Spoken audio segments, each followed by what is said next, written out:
বিখ্যাত লুডউইগ বেথোভেনের নবম সিম্ফনি ওট্টু জয় কানে লাগলে মনের ভেতর আসে আলাদা রকম এক প্রশান্তি।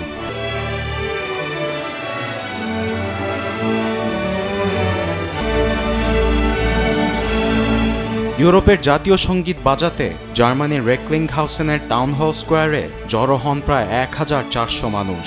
ভায়োলিন হাতে এমন আয়োজনে যোগ দিয়েছে বয়স্ক থেকে শিশুরাও।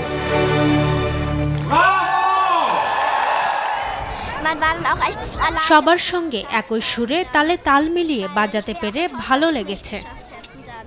70 বছর আগে স্কুলে বাজানোর সময়ে এত মানুষ ছিল না। এখন পুরো টাউন স্কোয়ারে মানুষ দাঁড়ানোর জায়গা নেই। শিশুদের দেখে অনেক আনন্দ লাগছে। এত মানুষ নিয়ে ওট্টু জয় অর্কেস্ট্রা করে নতুন বিশ্ব রেকর্ড গড়েছে তারা। আয়োজক রুটার কোয়েতগেন জানান পুরোটাই সার্থক হয়েছে। এমন জমজমাট অর্কেস্ট্রার আয়োজনে সবাইকে একসঙ্গে বাদ্যযন্ত্রগুলো বাজাতে দেখে খুবই আনন্দ লাগছে। সবাই মিলে বিশ্ব রেকর্ড গড়ব, এটি আসলে চিন্তাও করতে পারিনি।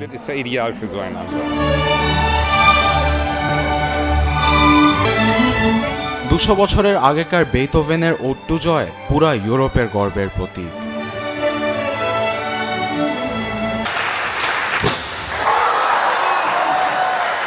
আরবেদ আফসার, নিউজ ডেস্ক, দেশ টিভি।